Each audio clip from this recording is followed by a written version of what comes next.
This is section 4.2. This is part 4, the last part of talking about quadratics and changing forms. In this section, we're going to change an equation from vertex form now to standard form. We did standard to vertex, and we're going to go the other way now. Okay, so there's three steps here as we're looking at these. You're going to first use the FOIL method, okay, to simplify what you have in the parentheses.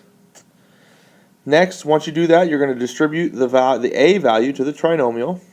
Okay, and then once you've distributed the a value to the trinomial, you're going to combine your like terms, and then you'll have a quadratic equation in standard form.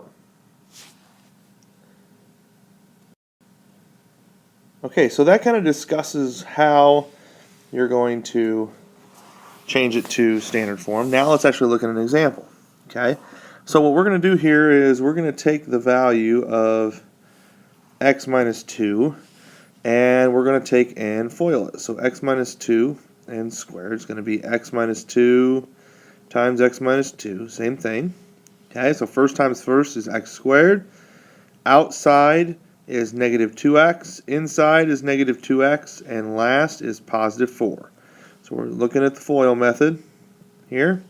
Combine my like terms, and I end up with x squared minus 4x and plus 4. So now what I'm going to do here is I'm going to write this in. Y equals 3 times the quantity x squared minus 4x and plus 4. We're going to leave that in parentheses, and then I'm going to add a 4 at the end here to include the rest of my equation. Now, second step says once you've FOILed it, now I'm going to distribute the 3. I'm just going to distribute the 3 to everything in parentheses.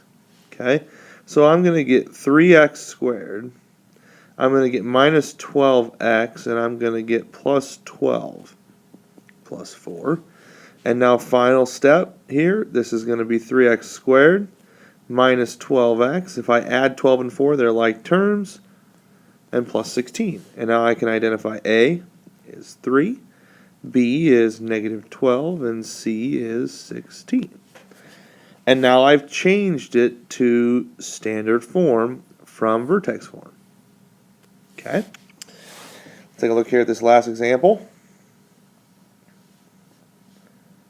This time I've got a negative a term, but that doesn't matter. I'm going to take the quantity x minus 3, or x plus 3, sorry, squared, and FOIL it. So we've got x plus 3 times x plus 3.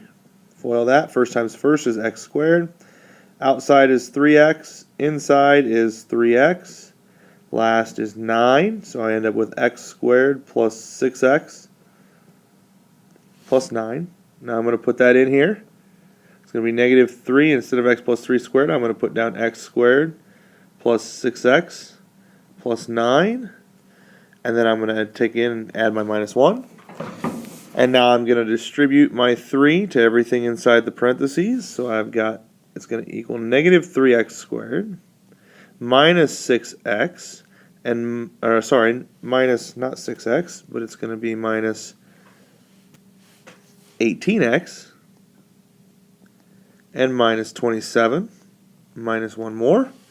And now I'm going to combine my like terms, so my final equation is going to be negative 3x squared minus 18x and minus 28. And now I have put it into standard form.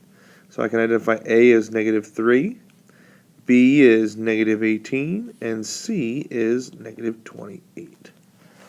Okay, so this is section 4.2, part 4. In this one, we're just changing from vertex form to standard form.